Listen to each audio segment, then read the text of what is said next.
Hello बच्चे, good morning to all of you. चलिए बच्चे लोग, मैंने पिछला क्लास जो आप लोगों को केमिकल रिएक्शन कराया था, क्लास थर्ड क्लास, आज हम मैं फोर्थ क्लास में आप लोगों को बताने जा रहा हूं। बताने से पहले मैं आप सारे बच्चे को एक मैसेज जरूर दे दूं कि आप लोग लॉकडाउन पीरियड में जितनी मेहनत चाहिए उतनी कर नहीं रहे हो, इसलिए 100% श्योर रहो कि आप लोग लॉकडाउन पीरियड का बेनिफिट उठाओ, क्योंकि हम ऑनलाइन क्लास जो भी आप लोगों को क्लास दे रहे हैं, इसके अलावा आप लोगों से मेहनत चाह रहे हैं, क्योंकि हम लोग 6 बजे शाम तक लगे हुए रहते हैं आप लोग के डाउट को क्लियर करने में। कभी फुर्सत मिलती है तो मैं मॉर्निंग में भी आप लोगों के लिए रहता हूं, लेकिन आप लोग मॉर्निंग में बहुत आराम से सोए रहते हो।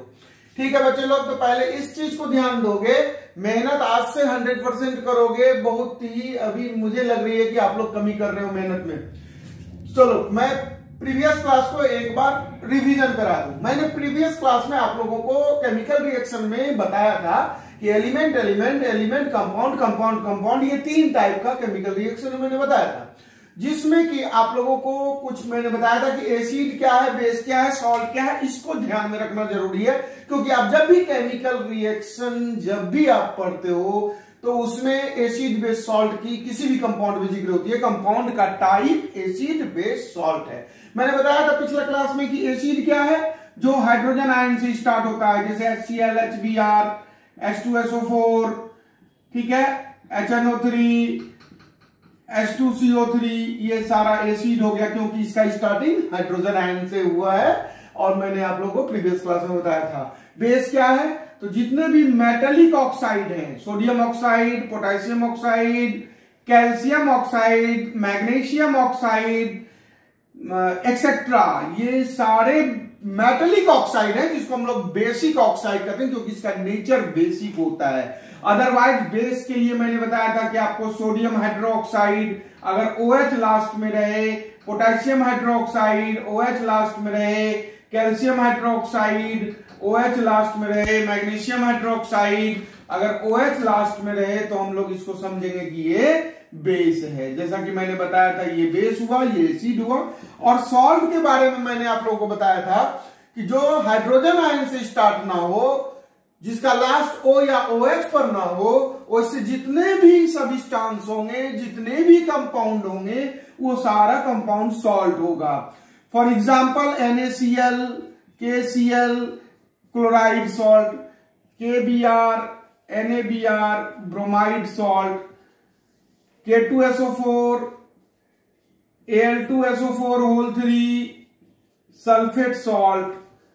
इस तरीके से Ca3PO4 फॉस्फेट सॉल्ट। तो ये मैंने रिवाइज करवाया आप लोगों को, क्योंकि कोई भी जो केमिकल रिएक्शन में जितने भी कंपाउंड यूज होंगे, वो सारे कंपाउंड या तो एसिडिक हो सकते हैं, या तो बेसिक हो सकते हैं, या सॉल्टी हो सकते हैं। चाहे वो केमिकल रिएक्शन पर हो, एसिड बेस सॉल्ट चैप्टर पर हो, या मेटल नॉन मेटल पर हो, जितने भी कंपाउंड यूज आप देख रहे हैं, ये तीनों चैप्टर में यूज होंगे। जितने भी कंपाउंड या तो वो एसिडिक होंगे, या बेसिक होंगे, या सॉल्टी होंगे। मैं बार बार इस पर फोकस कर रहा हूं, इस पर आप लोग का मेहनत में काफी कमी है। उम्मीद करते हैं कि आज का क्लास के बाद आप लोग का मेहनत काफी अच्छा होगा। ठीक है, तो अब हम आगे बढ़ते हैं। अब देखा जाए कि मैंने थर्ड टाइप केमिकल रिएक्शन बताया था आप लोगों को कि कंपाउंड कंपाउंड। तो कंपाउंड कंपाउंड में सपोज करो कि मैं एक एग्जांपल लेता हूं। सपोज करो सोडियम क्लोराइड, निश्चित तौर पर सारे बच्चे क्या कहोगे, NaCl प्लस। सोडियम क्लोराइड के बाद अगर मैं यहां पर लिख दूं पोटेशियम सल्फेट, तो निश्चित रूप से आप लोग कहोगे K2SO4। बहुत सारे बच्चे KSO4 बोलेंगे, जो कि रॉन्ग होगा। ध्यान रखना, बैलेंसी रॉन्ग नहीं होना चाहिए। अब यहां पर एक रफ वर्क कर लेते हैं, KSO4। ध्यान रखना है कि इसका पॉजिटिव, इसका निगेटिव, इसका पॉजिटिव, इसका निगेटिव, इसका पॉजिटिव इसके निगेटिव से रिएक्ट करेगा, इसका पॉजिटिव इसके निगेटिव से रिएक्ट करेगा। तो बच्चे लोग आपने क्या देखा, इसका पॉजिटिव इसके निगेटिव से, मींस आयन एक्सचेंज हो गया। इसका पॉजिटिव इसके निगेटिव से आयन एक्सचेंज हो गया। यहां डबल आयन एक्सचेंज हो रहा है, क्योंकि दोनों कंपाउंड है। डिस्प्लेसमेंट अगर कहा जाए तो ये अगर इसके बारे में सोचा जाए तो इसने पोटेशियम को हटा दिया, इसके बारे में सोचा जाए तो पोटेशियम ने सोडियम को हटा दिया। इस कारण से ये जो कंपाउंड प्लस कंपाउंड वाला जितने भी रिएक्शन होंगे वो सारे डबल डिस्प्लेसमेंट का एग्जांपल होगा। तो इस तरीके से NaSO4 को करोगे तो Na2SO4 प्लस KCl। उम्मीद करते हैं कि आप लोगों को यह पता चल गया होगा कि ये double displacement reaction, double displacement reaction के केस में ही हम लोग कहते हैं प्रिसिपिटेशन रिएक्शन। प्रिसिपिटेशन रिएक्शन किसको बोलते हैं?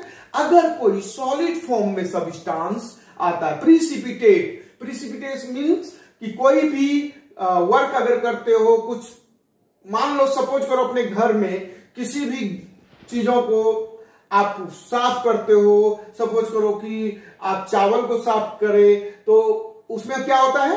तो उसमें आपका जितनी भी गंदगी होती है जो कि बर्तन के पेंदी में बैठ जाता है, वो जो भी सॉलिड सब्सटेंस होता है that is called precipitate. Precipitate यानी कि डाउनवर्ड डायरेक्शन में एरो साइन। तो ये आपको प्रैक्टिस के बल पर याद रखना होगा कि प्रिसिपिटेट कौन सा सब्सटेंस होगा। इस तरीके से अगर हम लोग सेकेंड इक्वेशन की बात करें, यानी कहने का मतलब हुआ कि जितने भी कंपाउंड का रिएक्शन होगा उसको डबल डिस्प्लेसमेंट रिएक्शन भी कहोगे और अदर नेम प्रिसिपिटेशन रिएक्शन भी कहोगे। फॉर एग्जांपल सेकेंड लेते हैं। मान लो कि हमने लिया magnesium sulphate plus calcium phosphate. अगर इसका हम लोग रिएक्शन करोगे तो magnesium sulphate plus calcium phosphate, तो आपको जैसा कि मैंने पहले बताया था कि इसका इसके साथ यानी कि मैग्नीशियम +2 सल्फेट -2 कैल्शियम +2 फॉस्फेट -3। ये देखो, ये मैं रफ वर्क किया, ये आप लोगों को रिएक्शन के दौरान नहीं करना है, ये आपको समझाने के लिए मैं कर रहा हूं। इसका इसके साथ हो जाएगा reaction Mg3PO4 Mg3PO4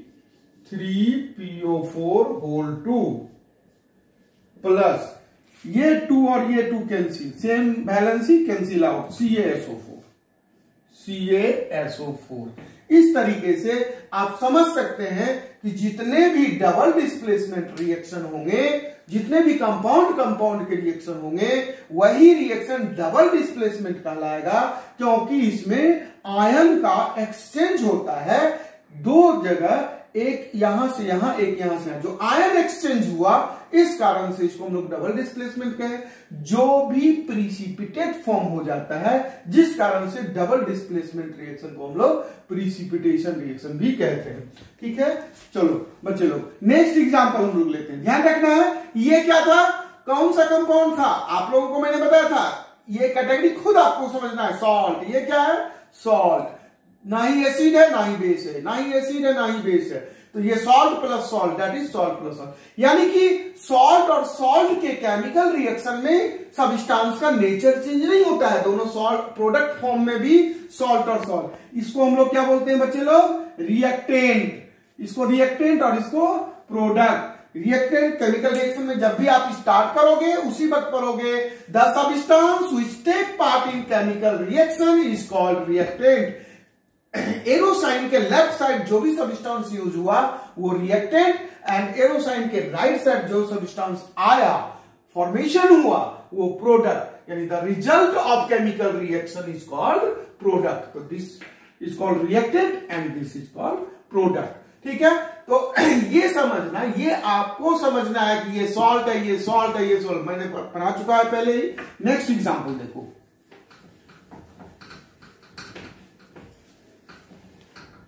next example अगर हम लोग देखें, सपोज करो कि मैं एक एग्जाम्पल लेता हूं, हाइड्रोजन क्लोराइड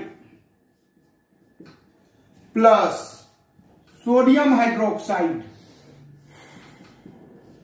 यहां भी आप चेक कर लो, H+1 Cl -1 Na+1 OH -1। आप देखोगे कि इसका प्लस इसके माइनस से रिएक्ट करेगा, पॉजिटिव नेगेटिव कैंसिल, तो NaCl प्लस OH और H। आप देखोगे कि H+1 -1 कैंसिल, तो HOH अब ध्यान रखो HOH का मीनिंग हुआ, HOH जनरली इस तरीके से ना लिख करके H2O लिखा जाता है, ठीक है। तो निश्चित तौर पर यहां भी आयन एक्सचेंज हुआ है, ये भी डबल डिस्प्लेसमेंट का रिएक्शन का एग्जांपल होगा। फिर एक दूसरा एग्जांपल हम लोग लेते हैं, सेकेंड एग्जांपल लो, H2SO4 सल्फ्यूरिक एसिड। निश्चित तौर पर आप समझ गए होंगे कि ये कंपाउंड एसिड है। उसके बाद सपोज करो दूसरा लेते हैं कैल्शियम हाइड्रोक्साइड।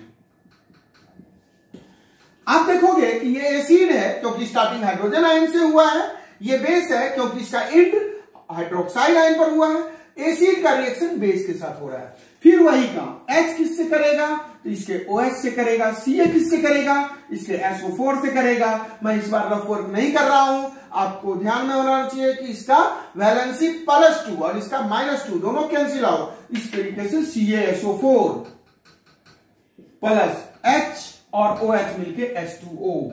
बैलेंस आप लोग खुद करेंगे क्योंकि मैंने बैलेंसिंग आप लोगों को सिखा चुका है। तो इस तरीके से मैंने क्या देखा कि एक एसिड और एक बेस मिल करके अभी क्या सॉल्व हुआ, ना ही ये एसिड है ना ही ये बेस है, ये सॉल्ट है और ये वाटर है।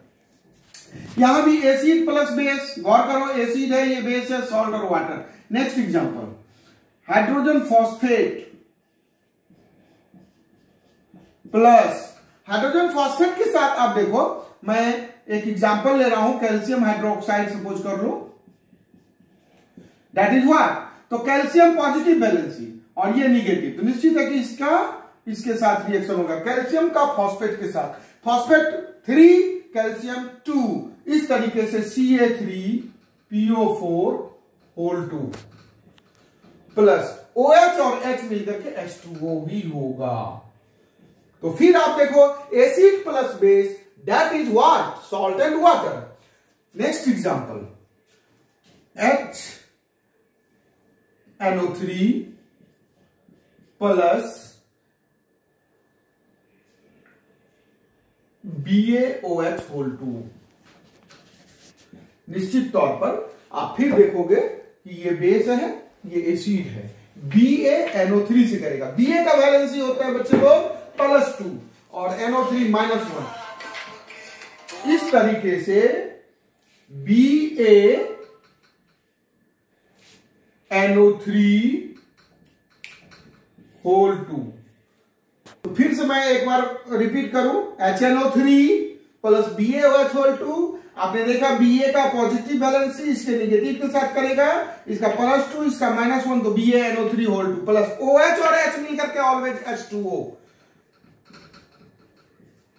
नेक्स्ट एग्जांपल, आप ध्यान से देखो, HCl plus MgOH whole 2,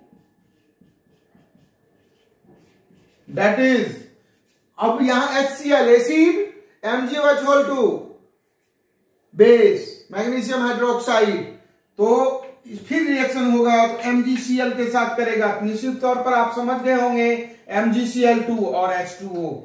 overall आप देखोगे कि ये सारा कंपाउंड प्लस कंपाउंड है। मैंने इससे पहले जो कंपाउंड में 2 एग्जांपल बताया था, उसमें salt plus salt, that is salt plus salt.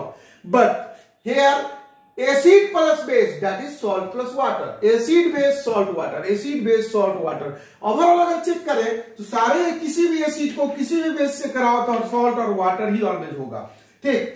इसी रिएक्शन का यूज हम लोग अपने इंडाइजेशन प्रॉब्लम में भी करते हैं। जैसे कि आप देखो यहां HCl, आपको पता है कि हमारे स्टमक में HCl होता है प्रेजेंट, और ये MgOH होल 2, ये निश्चित तौर पर मिल्क ऑफ मैग्नीशिया जिसको एंटासीड कहते हैं, ठीक है। जब भी आपको ओवरडोज खा लेते हो तो निश्चित तौर पर एसिडिटी प्रोड्यूस होती है। एसिडिटी प्रोड्यूस होने के कारण आप निश्चित तौर पर रेंटेक, पेंटेक, जिंटेक, जो भी आप कोई भी एंटासीड लाते हो उसमें कंपोजिशन मिल्क ऑफ मैग्नीशिया का होता है। जब भी आप उसको इसके साथ रिएक्ट कराओगे, जब भी ये खाओगे इसके साथ रिएक्ट कराओगे तो सॉल्ट और वाटर देगा। सॉल्ट और वाटर देने से होता क्या है, न्यूट्रल हो जाता है, यानी हमारा इरिटेशन स्टमक में जो होता है वो खत्म हो जाता है। तो इसी के कारण इसको हम लोग न्यूट्रलाइजेशन रिएक्शन भी कहते हैं। तो न्यूट्रलाइजेशन रिएक्शन का यूज हम अपने आप को जितने भी ह्यूमन बॉडी है वो इंडाइजेशन प्रॉब्लम के लिए भी करते हैं, और साथ ही साथ जो भी हमारे हम लोग जो फसल प्रोडक्शन करते हैं तो उसको फर्टाइल करने के लिए भी किया जाता है। तो इस तरीके से न्यूट्रलाइजेशन रिएक्शन का कंपाउंड का रिएक्शन में आपने पढ़ा कि जितने भी कंपाउंड का रिएक्शन होगा वो डबल डिस्प्लेसमेंट का एग्जांपल होगा। आपने पढ़ा कि उसको हम लोग प्रिसिपिटेशन रिएक्शन भी बोलेंगे, और स्पेशली अगर एसिड और बेस का रिएक्शन होता है तो सॉल्ट और वाटर देगा ही, तो उसको हम लोग न्यूट्रलाइजेशन रिएक्शन कहते हैं। इस तरह से what is neutralization reaction? The reaction between acid and base to form salt and water is known as neutralization reaction. Okay बच्चे लोग, आप लोगों को यहां तक का मैंने क्लियर कर दिया है। नेक्स्ट क्लास में मैं आप लोगों को होमवर्क काफी दूंगा, इतना तैयार करके रखना है। नेक्स्ट क्लास एक और क्लास में पढ़ाऊंगा, इसके बाद काफी होमवर्क मिलने वाला है बच्चे लोग। तो आप लोग आज कंप्लीट केमिकल रिएक्शन को यहां तक पढ़ोगे, नेक्स्ट क्लास कंप्लीट मैं कर दूंगा। Okay, thank you, have a nice